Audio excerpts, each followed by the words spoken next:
Boa noite, meu nome é Ricardo. Não sei se todo mundo me conhece, se alguém já acompanha o meu trabalho. Eu estou aqui hoje para falar com vocês a respeito de um assunto que, na experiência que eu tenho com grupos de amor exigente, é um assunto bastante delicado e que eu acho importante a gente estar observando ele de uma maneira um pouco diferente, né? Mais ou menos há 3 anos e meio atrás eu tive um parente que se envolveu com dependência química e, como todos vocês, a gente acaba procurando ajuda, né?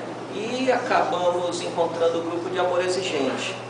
E, claro, a família acaba aprendendo muito, a nossa família aprendeu muito e, de repente, como eu já pesquiso muita coisa, eu sou administrador, eu sou formado em mestre em Reiki, eu sou formado... Quer que deixe fazer? Não sei,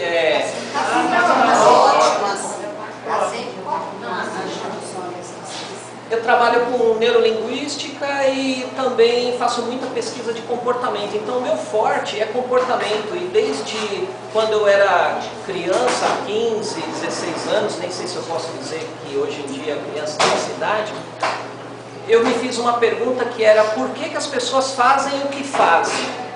E aí, quando eu estava num grupo de amor exigente e eu comecei a entrar nesse universo da dependência química, eu comecei a me perguntar por que o dependente químico age do jeito que age e por que a família age do jeito que age. Isso daí me motivou a desenvolver um trabalho. Hoje eu faço um trabalho na internet, faço um trabalho no Facebook, e que eu tenho um grupo lá. E tem um canal de vídeos com mais de 60 vídeos, depois no final eu deixo o meu contato aí.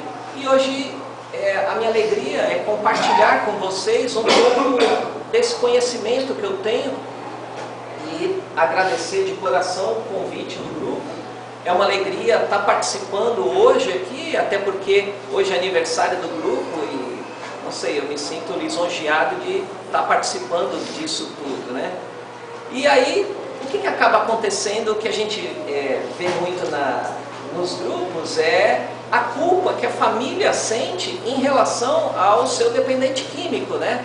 A gente ouve muito aquela história que eu sinto culpa porque ele é assim, porque ele usou drogas, isso no caso de pais e filhos, mas também tem o caso dos codependentes que sentem culpa em relação ao parceiro que usou drogas e ele usou por minha culpa, e é um jogo assim, um jogo psicológico bastante tenso.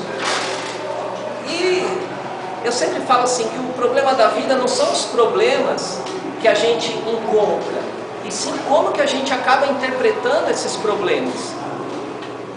E aí eu sempre vou por aquele lado que é o lado não muito convencional, que é falar assim, por que que a gente acaba tendo determinados comportamentos, por que a gente se deixa sentir culpa, por que a gente sente culpa, como é que funciona tudo isso?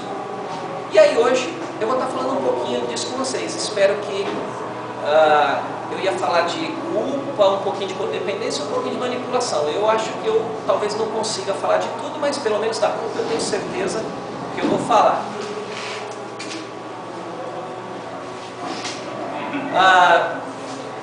Interessante porque assim, a culpa é um negócio tão abstrato, é um negócio que, se a gente for parar para pensar, a culpa ela não está em lugar nenhum a não ser dentro da gente mesmo. Se a gente sair procurando culpa por aí, a gente não encontra, porque a culpa está unicamente, exclusivamente dentro de nós e nas nossas interpretações da vida que nos cerca. Então a culpa acaba sendo uma cela onde o prisioneiro e o carcereiro são a mesma pessoa, ou seja, nós nos colocamos dentro de uma prisão que nós mesmos nos criamos. Tá? Isso que é interessante.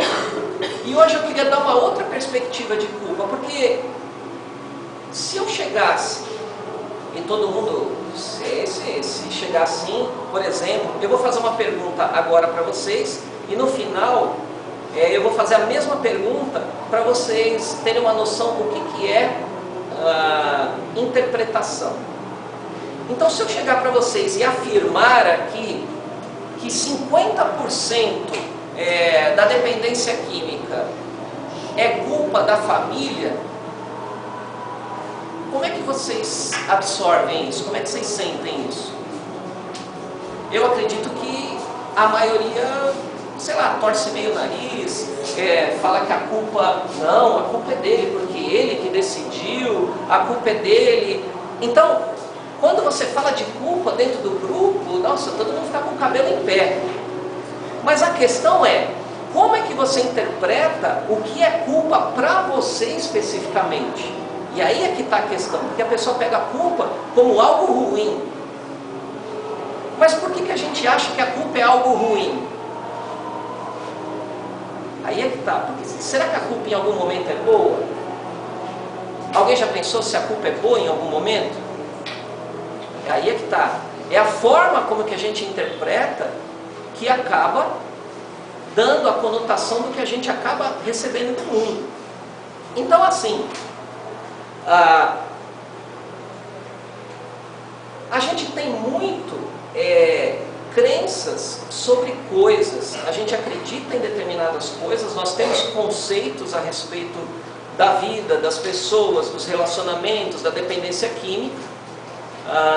Um dia a gente nasceu nesse mundo e quando a gente veio para esse mundo, tudo já estava pronto, então a gente acabou absorvendo as verdades do mundo que nem sempre a gente foi lá e confirmou para ver se realmente era isso. A gente acabou assumindo como se aquilo fosse realmente verdade, mas será que é verdade mesmo? E é isso que eu sempre me pergunto, né?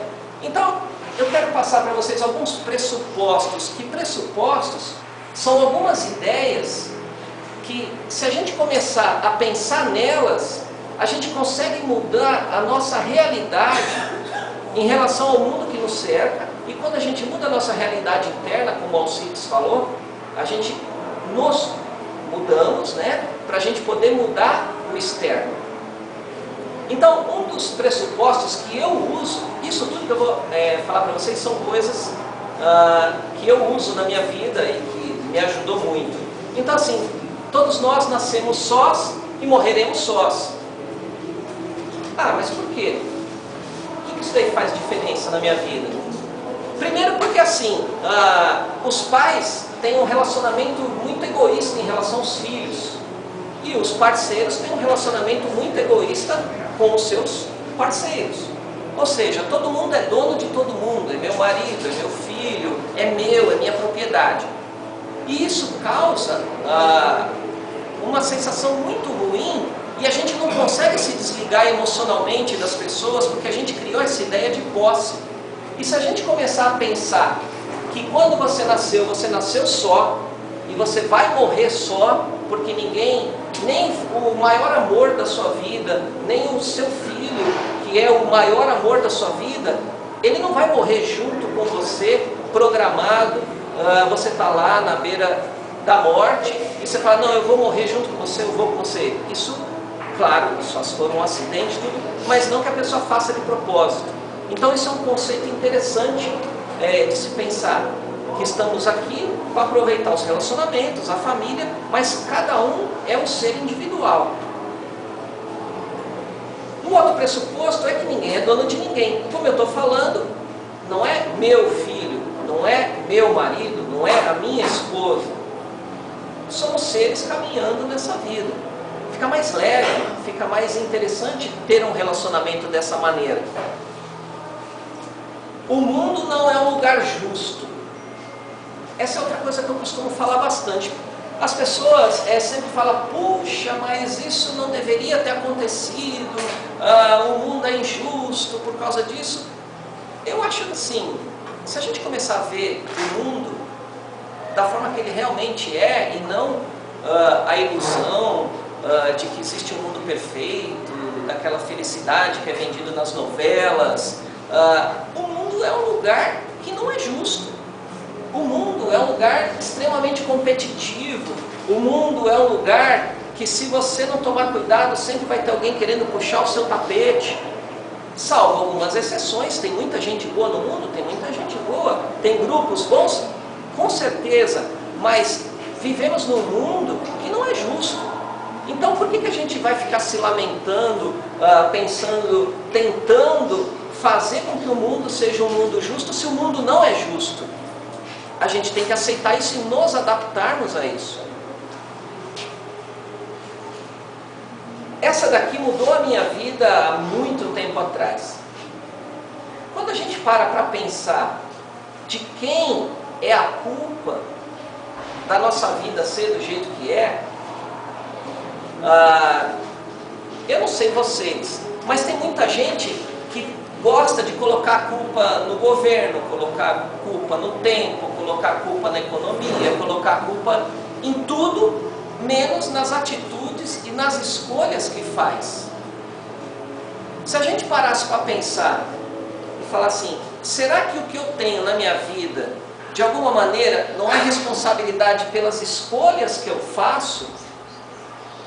Se a gente começa a pensar dessa maneira, acreditar nisso, como se isso fosse uma verdade para nós, a gente trazer a responsabilidade para independente do que aconteceu, coisas boas ou coisas ruins, isso faz a gente dar um salto qualitativo na nossa vida muito grande, porque a partir de então a gente começa a aprender a viver. Porque quando a gente coloca a culpa fora da gente, quando a gente busca alguém para colocar a culpa, a gente não aprende, a gente não cresce e a gente vai cometer os mesmos erros. Então, quando eu disse no começo, e agora eu vou colocar um talvez, será que a família não tem alguma culpa em algum momento por estar acontecendo o que está acontecendo? Quando as pessoas falam assim, não, mas você não pode falar que a família tem alguma culpa porque, nossa, já é uma coisa assim tão ruim. Mas a questão é, por que a gente tem um orgulho tão grande de não aceitar que em algum momento a gente errou? Mas não o erro por não saber, por desconhecer. Claro, porque ninguém tem uma receita de como é que funciona uma família. As pessoas vão se relacionando, criam as famílias e vai na tentativa e sorte.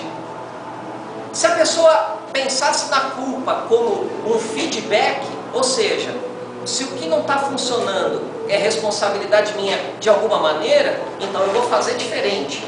Então a gente começa a transformar essa possível culpa em uma alavanca para a gente ser pessoas melhores. Aonde que eu errei? Porque se eu assumo que 100% da minha vida está no meu poder, então eu fiz alguma coisa que não encaixou. Aí você se pergunta, como é que eu faço para melhorar? E aí você começa a usar essa culpa a seu favor. E aí é que entra aquilo que eu estava falando, que é o que você acredita é que vai dizer como é que a sua vida é. Se você acredita em determinada coisa, essa determinada coisa ela vai ser verdade para você, mesmo que ela for verdade só para você. Eu, quando entrei no grupo de Amor Exigente, as pessoas chegaram para mim e falaram assim, olha, dependência química não tem cura. Meu Deus, eu quase dei um pulo na cadeira, né? Porque eu falei, meu, não existe nada que não tenha cura. Não existe nada que não tenha cura. E aí você vai participando dos grupos e tudo, e aí eu fui entendendo esse processo que é uma crença que dependência química não tem cura. Mas será que dependência química tem cura?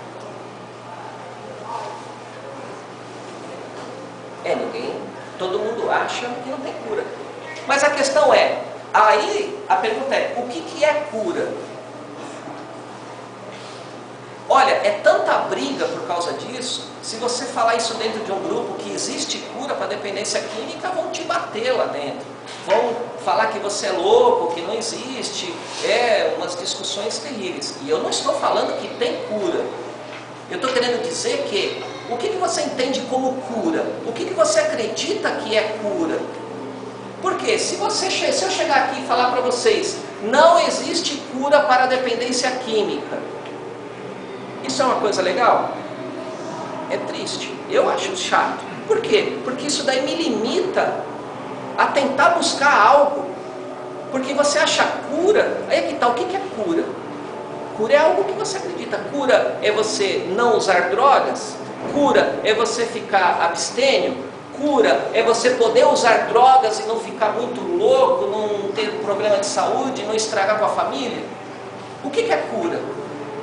Vocês estão entendendo como as crenças acabam, se a gente não tomar cuidado com aquilo que a gente acredita, a gente acaba limitando a nossa vida.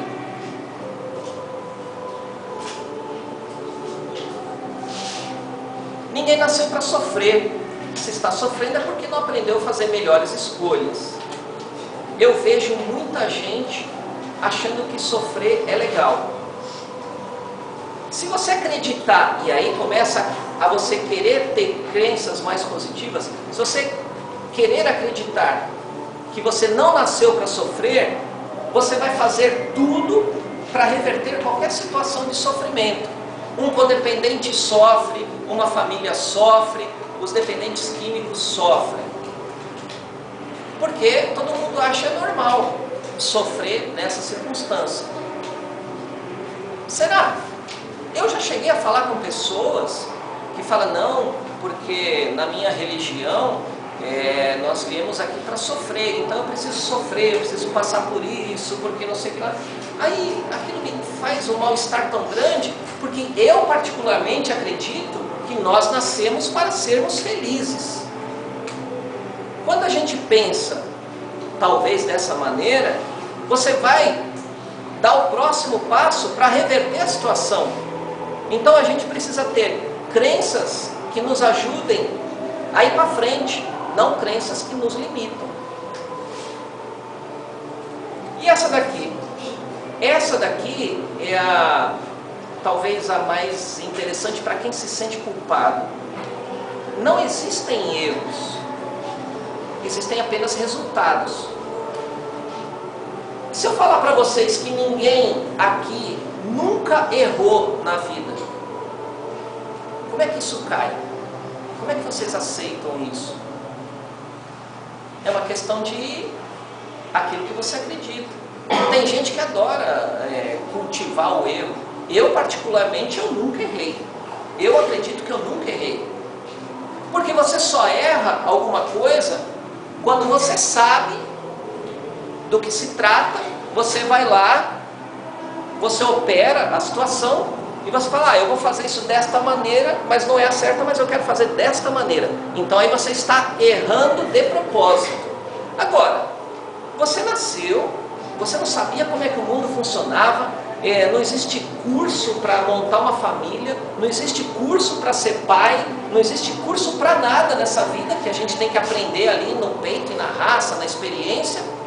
Então, qualquer pessoa que fala para você que você errou, ela está errada. Olha só, se alguém fala que você errou, ela está errada, porque não existe erro, porque ninguém sabia como é que a coisa funcionava. Se você nunca errou, como é que você pode ter culpa? Eu particularmente, eu não tenho culpa de nada na minha vida. Graças a Deus, eu fiz um trabalho muito grande comigo. Eu tinha culpas, como todas as pessoas têm, e aí eu fui percebendo que culpa não existe, culpa não leva ninguém a nada, culpa foi algo que colocaram na nossa cabeça, e a gente vai ver isso. Então o que acontece? Se você, a culpa e erro, é assim, eu não quero errar na minha vida. Mas se você pegasse tudo que você já errou até hoje, quem que você seria? Como é que a gente cresce? Como é que a gente aprende? É por tentativa e erro. Então a gente não pode tentar não errar. Eu não quero errar. Quando alguém chega para mim e fala, não, eu não quero errar, eu falo, meu Deus, por que aquela pessoa não quer errar? Que orgulho é esse de imaginar que não pode errar. Por que que a família não quer errar e não quer assumir que em algum momento, claro, não porque quis, errou em algum momento? E é isso que eu fico me perguntando. Eu acho que se a gente aceita o erro como um crescimento e não como culpa, eu acho que a nossa situação muda completamente.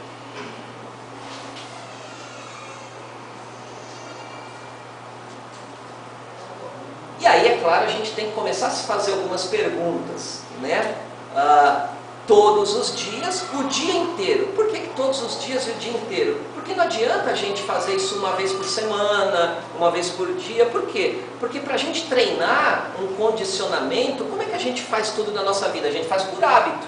E a gente tem um monte de hábitos ruins. Como é que a gente adquire hábitos? Repetindo, repetindo, repetindo. Tá? Eu até falo assim, ai, mas eu não aguento mais falar com o meu adicto assim, como é que eu vou colocar limites, eu não tenho paciência. Mas se a gente for pensar, como é que a gente criou nossos filhos bem pequenininho? A gente não falava todo dia, vai escovar os dentes, vai escovar os dentes, toda hora, todo dia, você lavou as mãos, é chato, enche, né? Irrita, mas é nosso papel de pais, a gente tem que estar ali. Por que a gente não pode criar o hábito de fazer outras atitudes em relação ao nosso dependente químico quando a gente pensa em pôr limites, por exemplo? É difícil? É difícil. Você adquirir um bom hábito é difícil? É super difícil. Mas por isso que a gente tem que falar todo dia, o dia inteiro. A gente tem que estar repetindo, para aquilo se tornar um hábito, e a partir do momento que se tornou hábito, ele se torna fácil. Tem até aqui, eu trouxe aqui um presente para vocês. Como é aniversário do grupo, eu vim fazer um carinho com vocês. Então, assim, só cortando um pouco, né, porque eu peguei um gancho aqui do livro. É o livro do Nietzsche, Para Estressados, né? Talvez ajude, talvez não ajude, mas era um livro lá que eu já li, me ajudou bastante. Ele tem assim algumas frases.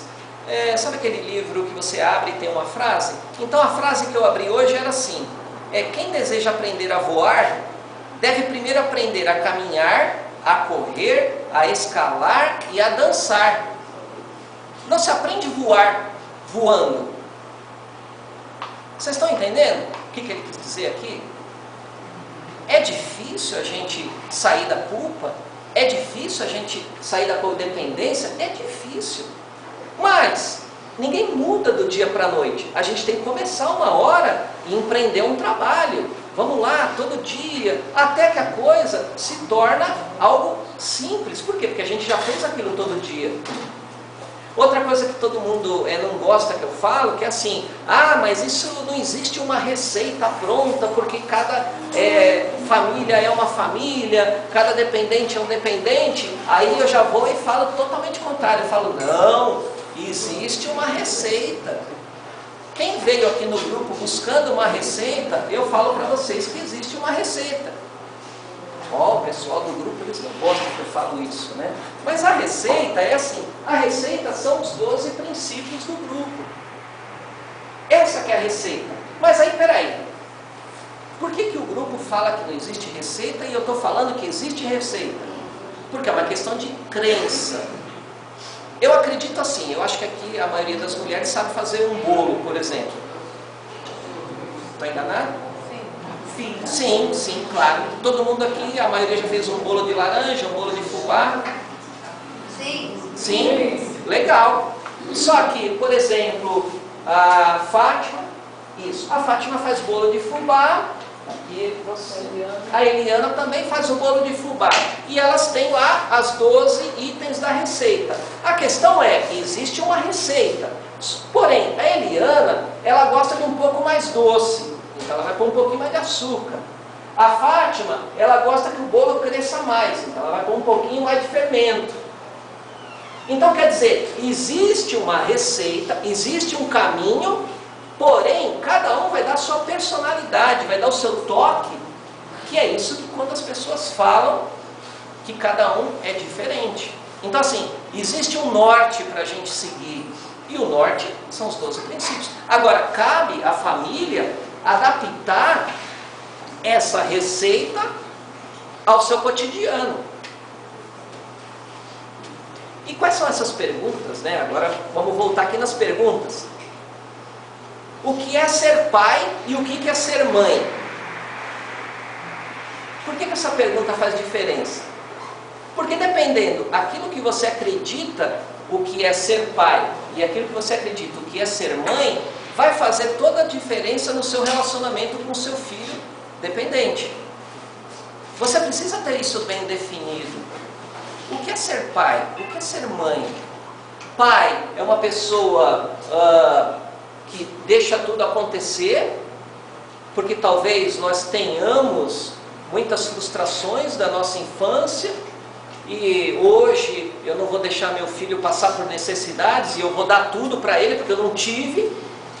Ou eu sou um pai que eu vou fazer o que precisa ser feito porque eu quero formar um adulto capaz para enfrentar esse mundo que não é justo. Então são perguntas que a gente tem que se fazer. O que você acha que é ser pai e o que você acha que é ser mãe? O que é um relacionamento satisfatório para você? Essa é a minha pergunta-chave quando eu encontro os codependentes com problema de relacionamento. As pessoas sofrem muito dentro dos relacionamentos porque elas não determinam o que é um relacionamento para ela. O que é um relacionamento para você? Já parou para pensar? As pessoas saem se relacionando, mas elas não definem dentro de si até onde ela pode ir, até onde o outro pode ir, o que eu aceito, o que eu não aceito, quem eu quero, quem eu não quero. As pessoas saem se relacionando. Então, se você não tem dentro de você bem claro o que é um relacionamento satisfatório, e você é codependente, você vai acabar sofrendo, porque você tem que impor limites a você mesmo. Qual que é o meu conceito de amor incondicional? Amor incondicional para mim, isso é para mim, eu acredito que é uma utopia. Amor incondicional, algumas famílias usam para passar a mão na cabeça do comportamento do dependente químico. Eu amo meu filho porque eu amo, eu faço isso, eu deixo tudo. Então as pessoas confundem muito essa questão de amor. O que é amor para você? O que é amor seu para um filho? Você já chegou para o seu filho e falar: olha, eu te amo, mas o meu amor é desta maneira e desta maneira?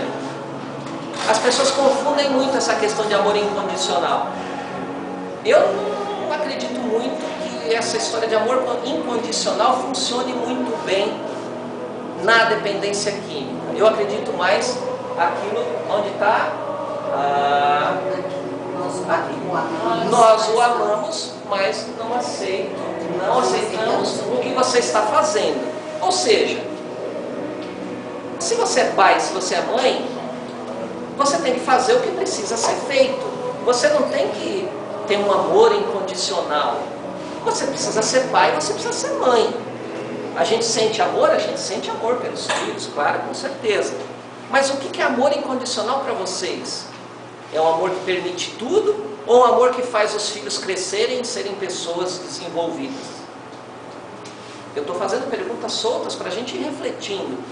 Porque assim, o problema não é fazer más escolhas e errar. O problema é não ter opções para fazer escolhas. Quando eu falo isso aqui para vocês, eu estou tentando passar outros pensamentos, outros pontos de vista sobre os mesmos assuntos que a gente vê todo dia, para vocês pararem por um minuto e refletir e fazer novas escolhas a partir de novas ideias. A minha ideia é passar novas ideias aqui para vocês. Perguntas que talvez, eu não sei se alguém já pensou algum dia. Esse é o meu papel aqui. Agora a pergunta é assim: se você acredita ou passa a acreditar que você é responsável por tudo que acontece na sua vida, você também tem que se perguntar: o que eu posso fazer para mudar o que que eu posso fazer para aprender e o que eu posso fazer para resolver isso. Você tem uma situação na sua casa, na sua família lá, e não está bom. Em vez de você ficar procurando quem é o culpado disso, você tem que perguntar: o que eu posso fazer para mudar isso? Uma das coisas que eu aprendi que é muito bacana, que é, não sei, um truque psicológico, como é que eu posso chamar isso? É uma coisa que funciona, não importa como é que se chama. Você tem um problema e você não sabe como resolver. O que você faz? Você vai deitar antes de dormir e aí você chega e vai lá mentalizando: o que eu posso fazer para resolver o problema XYZ? O que eu posso fazer para resolver o problema assim? O que eu posso... E você dorme repetindo isso. Você faz isso, no mínimo, uma semana. E é incrível como você vai encontrar uma resposta para aquilo que você precisa resolver. Eu costumo fazer isso. Se eu tenho um problema assim que não tem solução nenhuma, eu fico falando isso daí e funciona. Se alguém tiver algum problema e quiser experimentar, não custa nada.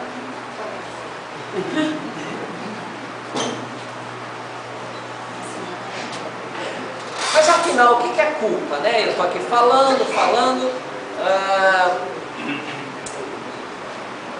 A culpa não existe. Alguém acredita que a culpa existe? Hoje não, mas quando eu cheguei aqui, eu cheguei cheia de culpa.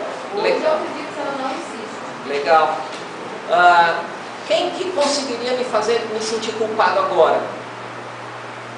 Só nós mesmos. Não. Você mesmo. Tá, mas e se vocês quisessem me fazer eu sentir culpa? Como é que alguém faz alguém sentir culpa? Como é que alguém inflige culpa na gente?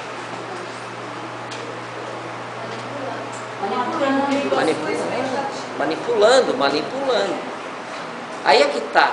A gente não para pensar isso. Como é que a culpa funciona? Como é que essa coisa de sermos culpados, ou como que os outros nos culpam, como é que funciona esse mecanismo de culpa?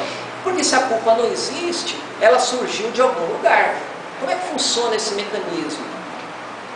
A culpa não existe. A culpa é um falso senso de julgamento.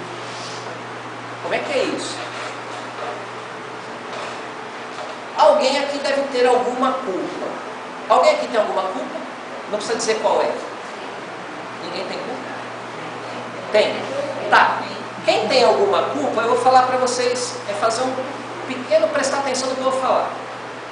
Se vocês pensarem naquele momento em que vocês lembram hoje, falar assim: puxa, eu deveria ter feito tal coisa e não fiz. É mais ou menos isso, não é isso?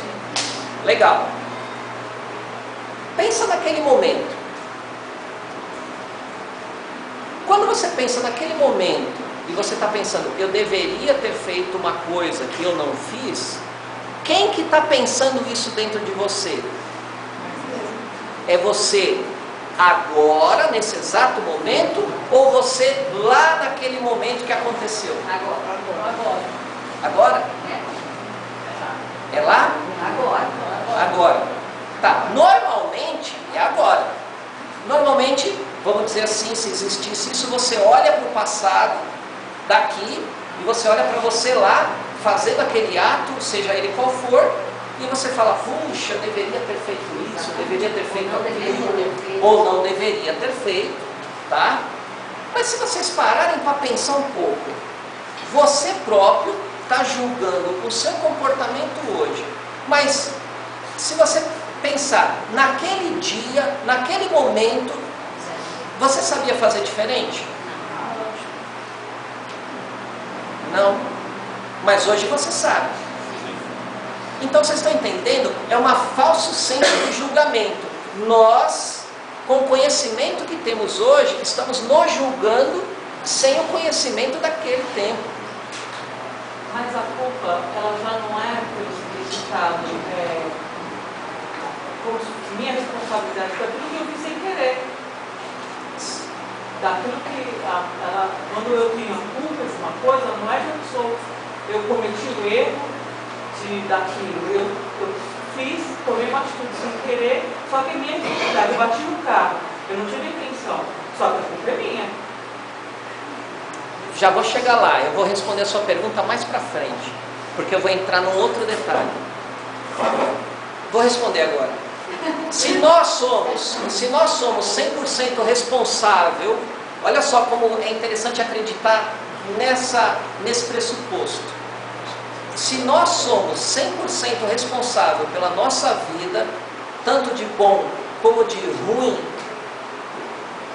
quem garante que a pessoa que você bateu não atraiu aquilo para ela e ela é a culpada?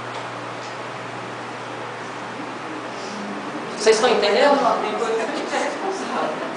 Não. A questão é, a pessoa, se ela é responsável, ela atrai aquilo para ela. Nós atraímos situações para a gente com as escolhas que a gente faz. Então o que acontece? Você bateu o carro, tudo bem, você bateu o carro porque você também estava numa sequência ruim. Você fez uma escolha ruim, você decidiu por aquela ruim, não por aquela. Porque você teve uma intuição de não ir por aquela, mas você falou, não, eu vou por aqui mesmo. E você acabou batendo. Por um exemplo, tá? Só que a outra pessoa criou essa situação também quando juntaram-se a situação. Não sei se vocês estão me entendendo. Se você acreditar que eu sou responsável 100% pelo que eu faço pela minha vida, o outro também, independente do nosso entrosamento na vida, também é responsável por eu ter interferido na vida dele. Ricardo, então um acidente é o resultado. É o resultado. Não quer dizer que houve culpa. É o resultado das escolhas. Exatamente. Se ela escolheu ir para aquele caminho, ela Isso, da próxima vez, por exemplo, não que seja... Eu estou colocando justamente a culpa, não é uma coisa que, como eu cometi um erro, a culpa, pelo significado dela, não sei se eu consigo entender, um exemplo até no código, o homicídio culposo é sem intenção, o doloso é o que tem intenção. Então a culpa em si, ela já não quer dizer que é porque o erro é meu. Eu cometi. E se eu falar para você que ninguém tem culpa mesmo com intenção? Não existe má intenção, não existe intenção negativa. Todo mundo faz o que faz com a melhor das intenções, independente do que faz. Isso. Sim, eu não preciso ter má intenção, mas eu posso ter culpa. É que nem. Tá, eu preciso continuar aqui. Eu não sei se depois a gente tem um espacinho, a gente abre o só falou, agora provocou a gente, agora.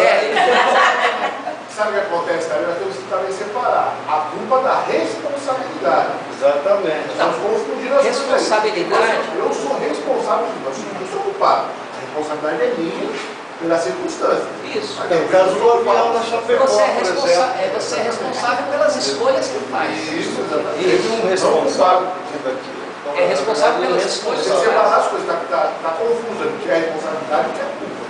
São coisas Culpa não distintas. existe. Culpa não existe, Então, existe a responsabilidade. Existe responsabilidade. Legal. Então vamos trocar o nome da culpa.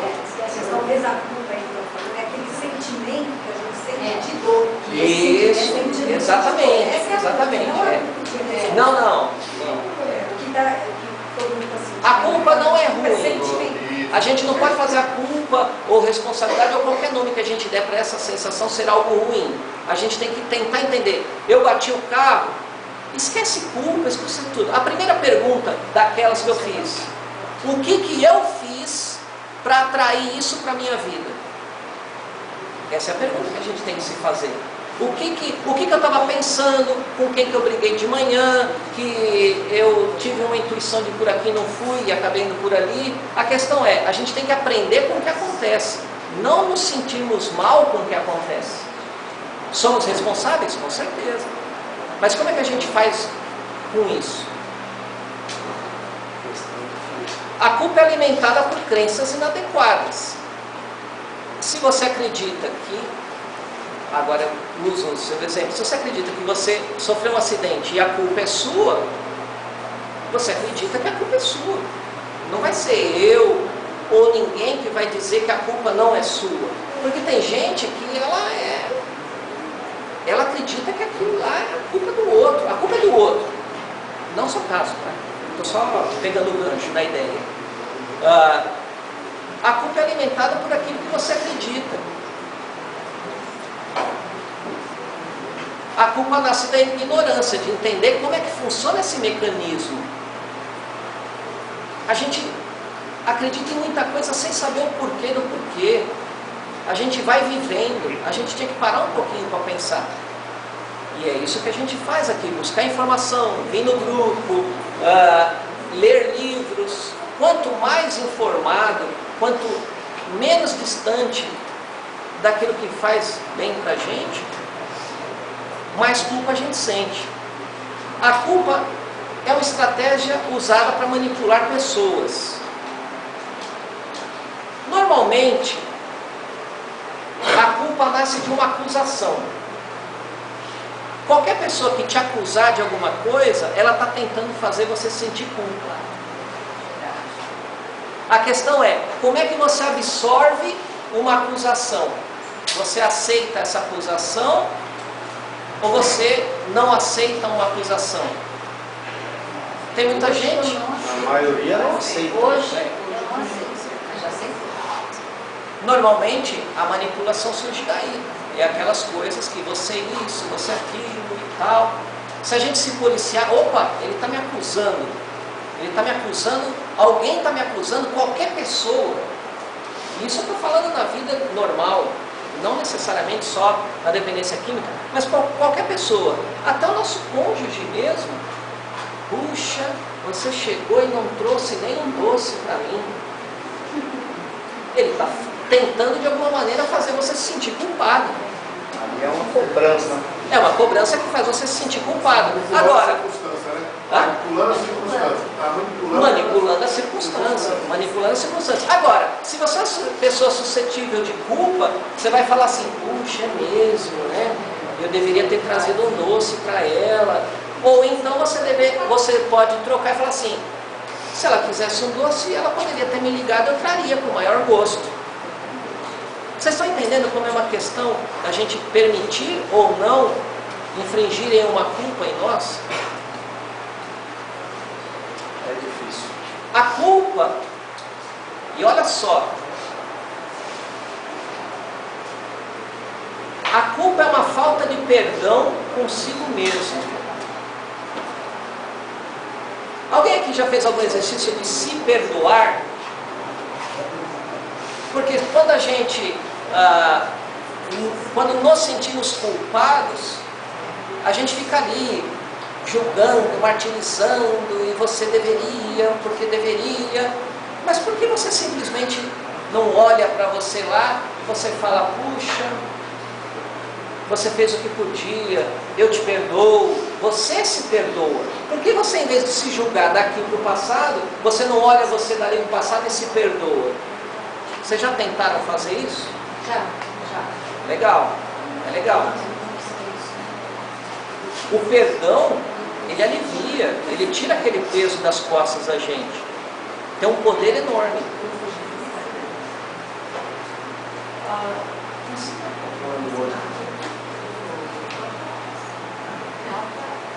Tá, tem mais uns 15 minutos. É que eu vou falar de terminar umas 9h30. Tá, eu termino às 9h30. Então tem mais uns 15 minutos. Tá. Vamos lá.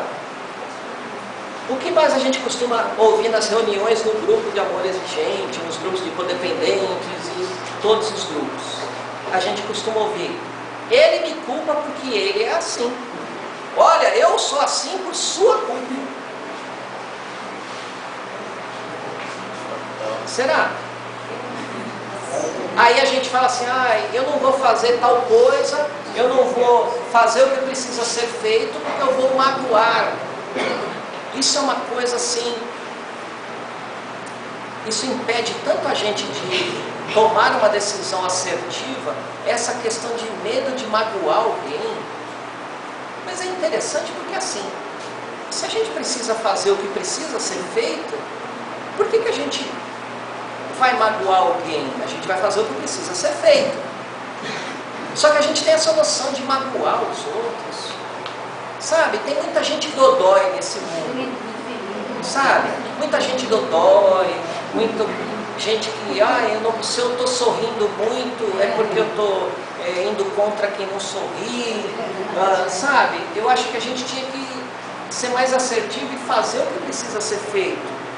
Então assim, mas ele vai ficar magoado. O que eu posso fazer? Se eu estou tomando uma atitude assertiva, a mágoa do outro é uma má interpretação dele. Vocês já pararam para pensar nisso? Eu chego aqui e tenho uma atitude positiva com você. Só que de repente ele achou que eu fui uma pessoa desrespeitosa. Eu vou ficar magoado porque ele veio e falou comigo aqui na frente, eu sou tímido. Mas assim, ele que está interpretando. Então essa questão de mágoa é mais a interpretação do outro do que realmente por aquilo que a gente faz. Se a gente está tendo um comportamento assertivo em relação à nossa família, em relação aos nossos filhos, em relação ao nosso dependente químico, ele vai ficar magoado? Que chato, né? Mas a gente tem que fazer o que tem que ser feito. A família dele coloca ou vai colocar a culpa em mim se eu não fizer isso ou se eu fizer X, Y, Z. Normalmente quem costuma falar assim são os codependentes. Porque a família do meu marido acha que a culpa é minha, porque a família da minha mulher, porque, sabe, é uma acusação. Normalmente a gente escuta muito isso, as pessoas querendo colocar a culpa na gente pelos comportamentos dos outros. Eu me sinto culpado pelo meu familiar estar nessa situação ou por usar drogas, que é aquilo que eu estou falando. Como é que a gente pode sentir culpa pelas escolhas do outro? E se a questão é, eu quero sentir culpa, ou eu errei, aí você deve se perguntar, o que eu posso fazer para resolver essa situação? Legal, eu errei e eu sou culpado. Legal, e aí? Se você parar aí, você fica na mesma. Mas mesmo você se sentindo culpado, tem gente que quer se sentir culpado, mas sinta-se um culpado com uma atitude. Eu sou culpado mesmo. Aí vem a pergunta, o que eu posso fazer para mudar essa situação? É interessante que eu observei nos grupos, é assim, as pessoas falam que a dependência química foi uma desgraça na vida da minha família. Dependendo do ponto de vista, isso é verdade. Mas quantas famílias estavam desunidas? Quantas famílias estavam distantes? Quantas pessoas que já nem se falavam mais, que pelo fato de haver um dependente químico, uniu essa família e hoje essa família se relaciona muito melhor, independente de ter o dependente químico ou não, do que se relacionava antes. É tudo uma questão de qual ângulo que você olha. É difícil ter um dependente químico na família? É bastante difícil. Mas todo mundo aprende, todo mundo cresce. Eu fico pensando assim, e aquelas pessoas que têm uma pessoa especial?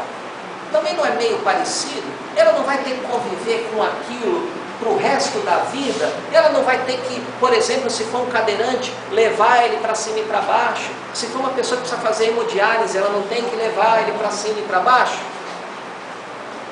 Vocês estão entendendo? Como é que a gente olha, ou por qual ângulo que a gente olha isso, e a diferença que faz isso na nossa culpa?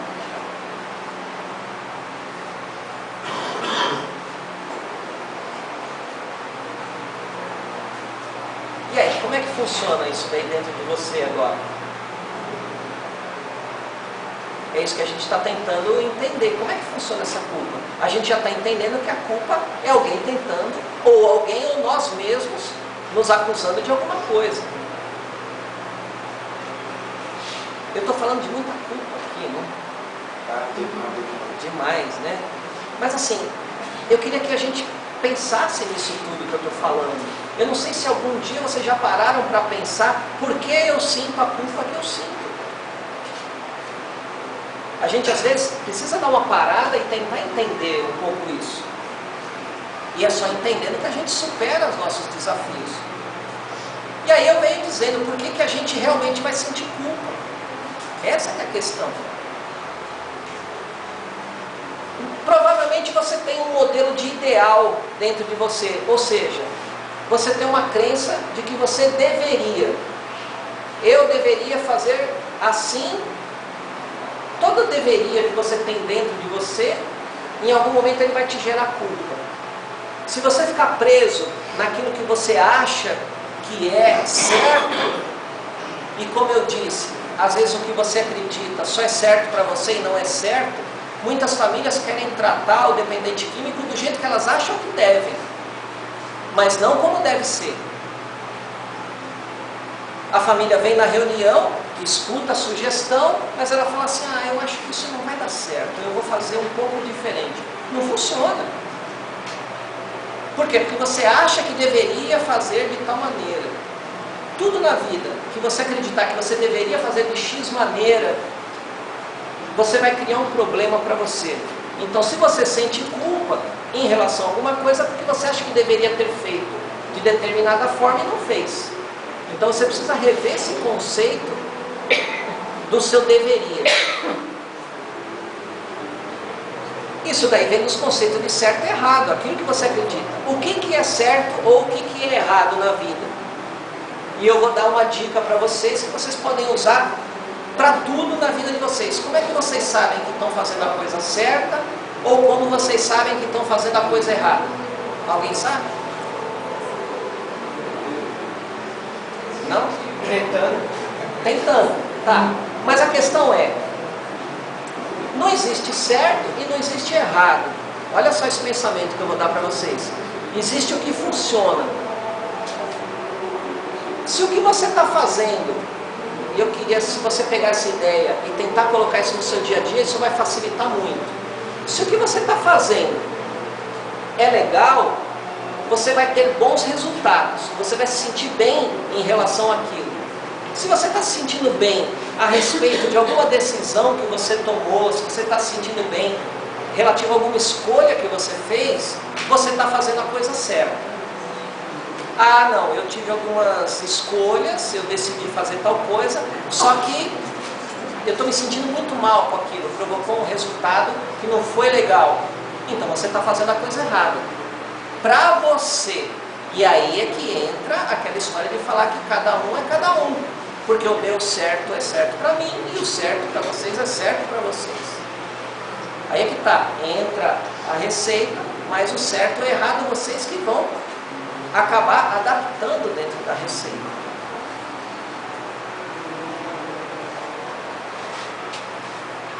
A gente tem muito medo da opinião dos outros, e a família principalmente.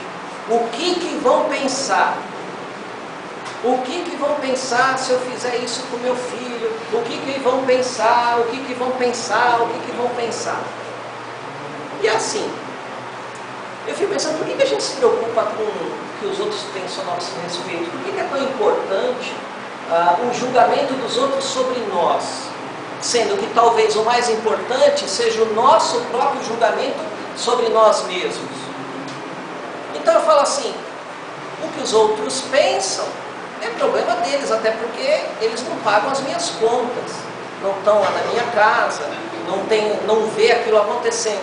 Então o que os outros pensam, eu não me importo particularmente. Isso é ruim, porque aí você acaba criando alguma inimizade, você tem que fazer um meio campo. Olha, eu acho que a gente tem que estar bem com a gente mesmo e com os nossos próximos.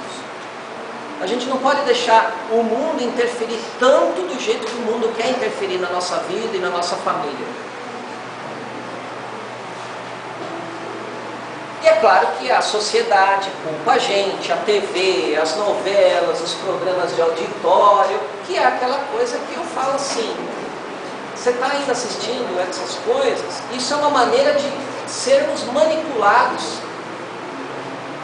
Então é uma coisa para vocês repensarem. E também religiões, né? Porque tem gente que, como eu falei, eu conheço pessoas que eu trabalho com elas, essas questões de codependência, fala, não, eu tenho que sofrer mesmo, então eu tenho que ficar com esse marido e tudo bem, mesmo ele sendo do jeito que ele é. E também, claro, a cultura familiar, que até acaba vindo de encontro com raízes culturais. Como é que a nossa família lida com isso? Tem umas famílias assim, que adoram fazer esse jogo de culpa, né? Aí é que está. Quanto que você deixa alguém te colocar a culpa? Por que você assume a culpa que não é sua? Deixa eu ver se ainda dá tempo de falar. Tá. Terminou? Olha só. Então assim, eu ia falar um pouquinho da codependência, só que hoje é um dia especial e o tempo é mais curto. Tá? Eu não sei, tem 5 minutos? Assim, antes de alguém fazer a pergunta, ou alguma pergunta, não sei se alguém quer perguntar alguma coisa, eu queria sortear esse livro, que é um presente meu para vocês. E como é que vai ser esse sorteio? Isso. As pessoas que chegaram hoje escreveram o nome no livro. Então a gente vai... Tem alguém que não escreveu o nome no livro? Quem? Até que número vai? 80, olha que alegria. Nossa, eu fico muito feliz em ver todos vocês aqui. Então eu vou falar um número aleatório aqui. E quem o número que eu falar ganhou o livro. Espero que de alguma maneira ajude vocês. É uma maneira, um carinho com vocês. É uma coisa que eu costumo fazer no meu grupo do Facebook. Eu às vezes sorteio livros e por aí vai. Então vamos lá. Olha, me deram 2 números aqui, agora estou na dúvida, hein? Você vai se sentir culpado. Agora que já me deram 2 números para aqui. É claro, número 44. Cláudia Neves. Olha só.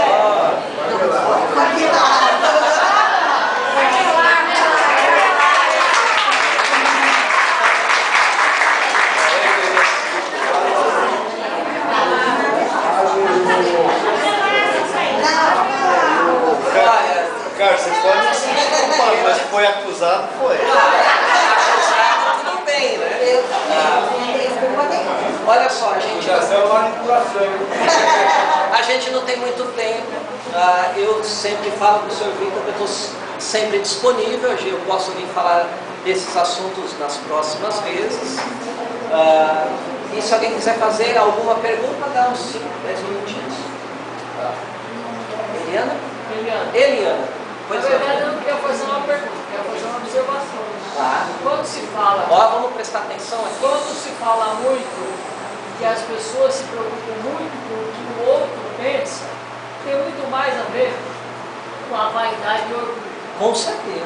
Então, se a pessoa realmente se preocupa tanto na vaidade de si, né, ela vai se preocupar com o outro, só que ela deixa de fazer o que é necessário para si próprio. Perfeito, para si próprio ou para o seu parente que está precisando de ajuda. Muita gente não procura ajuda, muita gente acaba deixando, protelando de vir num grupo. Eu já ouvi coisas assim absurdas, mas eu vou no grupo, mas e se meu vizinho estiver lá? E se alguém que eu conheço estiver lá?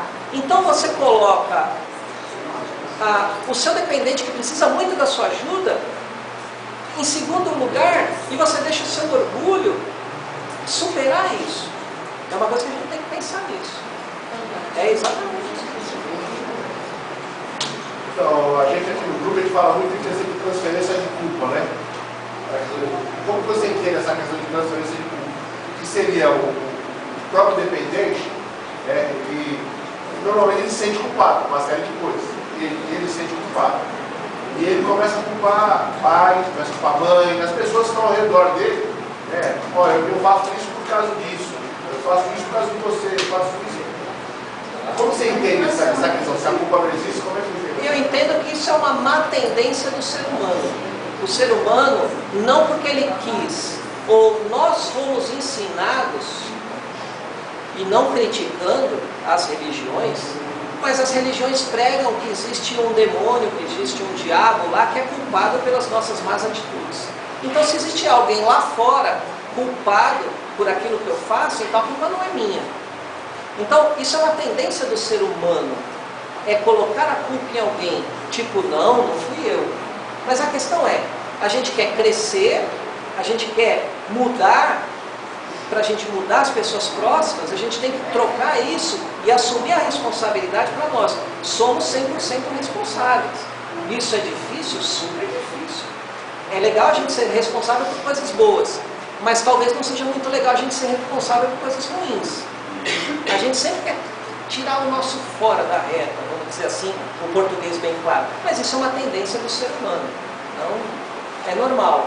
O certo é nós que estamos aqui na reunião, a gente vem buscar informação, a gente vem aprender. O nosso papel é ser os propagadores dessa nova ideia. Ah, mas a minha família não tem mais jeito. Tudo bem, se você acredita que a sua família não tem mais jeito, mas você pode fazer a diferença na vida de uma outra pessoa. Você pode passar esse conceito para frente. Graças a Deus, na nossa família, a gente conseguiu, o nosso dependente está em recuperação, ele está limpo e tal, e eu senti que eu poderia fazer a diferença na vida de alguém, e é isso que eu tento fazer.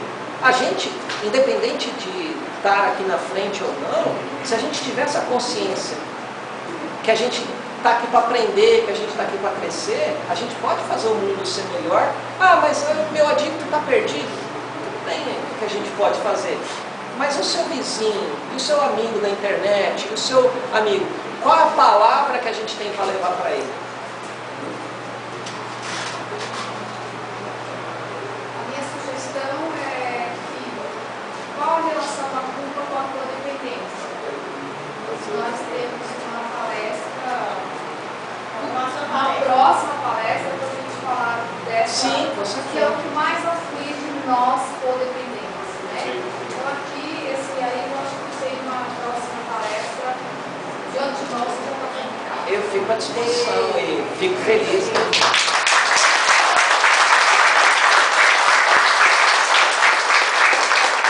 Muito obrigado. Então é isso, né? É isso? É isso? É isso. Então tá bom. Sente a música. Muito obrigado. Eu vou colocar aqui, eu não sei se eu posso deixar o meu contato aqui, porque assim, eu tenho um canal no YouTube e eu fiz vários temas a respeito de comportamento, de família, de dependência química. E como vocês veem, eu gravo isso porque tem pessoas que não podem estar participando aqui e elas acabam assistindo isso. Levar essa mensagem para mais pessoas, tá? Pode ser. Eu vou usar.